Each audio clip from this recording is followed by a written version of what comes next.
મારું નામ એડવોકેટ ભાવિક વડનગરા। અમે થાનગઢની અંદર સીતારામ ગૌશાળા સેવા ટ્રસ્ટ અને દુઃખભંજની મેળણીમાં ગ્રુપ દ્વારા 21,000 નાળિયેર મૂકવાનો સંકલ્પ આજથી 1 મહિના અગાઉ કરેલો। જે કીડિયારું પૂરવા માટેના નાળિયેરો અમે આજ રોજ તારીખ 6/6/2024 ને ગુરુવારના દિવસે 21,000 નાળિયેરની જગ્યાએ 23,000 નાળિયેર કીડિયારું પૂરવા માટે અમે બાંડિયાબેલી વિસ્તારની અંદર આવેલા છીએ।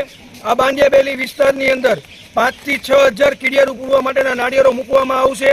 કીડિયારું પૂરવા માટેના જે નાળિયેર 23,000 નાળિયેરની અંદર આપણે ખાદ્ય સામગ્રીની વાત કરીએ તો એ ખાદ્ય સામગ્રી 3 ટન એટલે 3,000 કિલો કરતાં પણ વધારે, જેની અંદર 11 અલગ અલગ વસ્તુઓ મૂકવામાં આવેલી છે। ઘઉંનો લોટ, બાજરાનો લોટ, મકાઈનો લોટ, ચણાનો લોટ, પછી ઘી, ગોળ, ખાંડ, મધ, ગંગાજળ વગેરે અલગ અલગ 11 વસ્તુઓ મૂકવા માટે બધું ભેગું કરી મિશ્રણ કરી અને નાળિયેરો કીડિયારા માટે તૈયાર કરવામાં આવેલા છે। આ કીડિયારાના નાળિયેરો તૈયાર કરવા માટે અમારા અલગ અલગ ગ્રુપો, થાનગઢની 81 સેવાકીય સંસ્થાઓ જે ગ્રુપો છે એ અમારી સાથે જોડાયેલા હતા। એ બધા જ ગ્રુપો આજ રોજ એકી સાથે થાનગઢના અલગ અલગ જંગલ વિસ્તારની અંદર મૂકવા માટે ગયેલા છે। ખાસ કરીને શું આનો હેતુ છે, આનાથી શું ફાયદો થશે?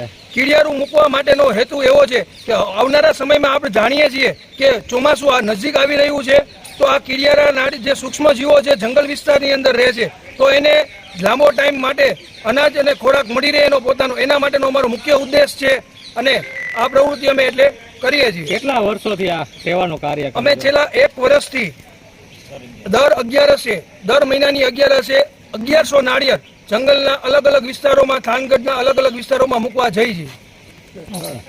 આજે 23,000 નાળિયેરનું કીડિયારું પૂરવાનું જે યજ્ઞ છે, શું કહેશો એના વિશે? 26 જૂન 2024 અમારી જિંદગીનો યાદગાર, કારણ કે દુઃખભંજની મેળવી માતા વિના જે સેવક ભાઈ બહેનો છે એને આ એક મોટું સેવા કાર્ય રૂપવાનું, અને મેં તો કીધું એમને 21,000 કહેવાયેલો સંકલ્પ હતો, હવે 23,000 પહોંચ્યો। અને આ કીડિયારું પૂરવાથી શું થાય છે, કીડીઓની સંખ્યા વધી જાય।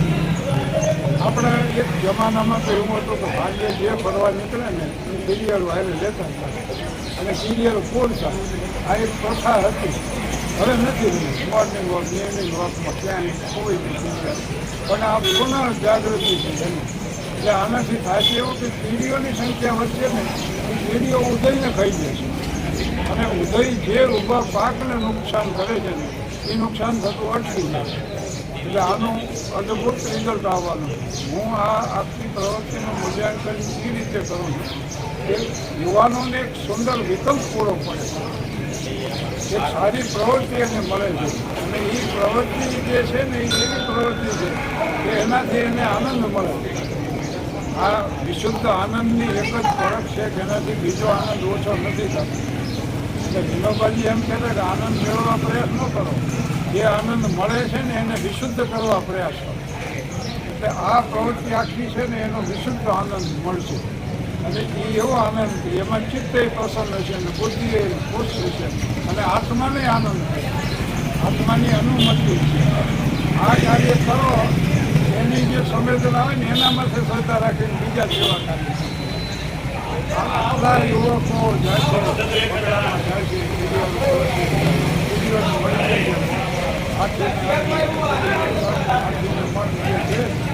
ચરિતાર્થ થાય છે।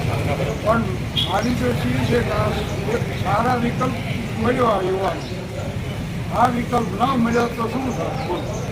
દાખલો હમણાં આપ્યો, અંડર-16ના વિદ્યાર્થી ભાઈ બહેનોને તૈયાર કરવાનું, મારી 2 દીકરીઓ દીધું, અને ગર્લ્સ સ્કૂલનું મેદાન છે ને અહીંયા 2 મેદાનો તૈયાર કર્યા, વોલીબોલની 2 ટીમો તૈયાર કરી, અને અંડર-16ની ટીમે આખા સૌરાષ્ટ્રના 5 જિલ્લાની ટીમોને અરવિંદ ગુજરાતમાં ભાગ, મારો દીકરો છે ને એનો દીકરો અરમાન સિલેક્ટ ઓલ ઇન્ડિયા લેવલે અત્યારે સ્પોર્ટ્સ કોમ્પ્લેક્સ છે નડિયાદમાં તાલીમ લે, અને હમણાં પાછો SSC પાસ થયો, સરકાર એનો બધો ખર્ચ ઉપાડે।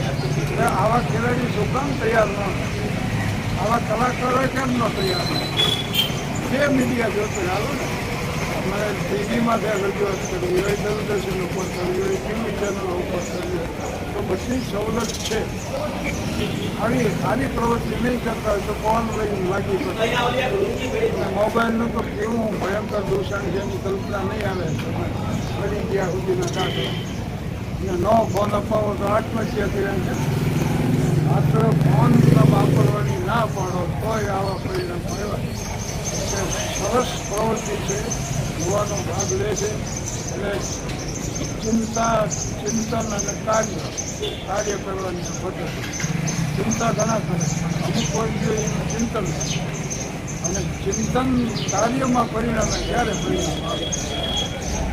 ખાન ચોટીલા તાલુકાનો ભાગ હતો, માનનીય મોદી સાહેબ અને તાલુકો બનાવી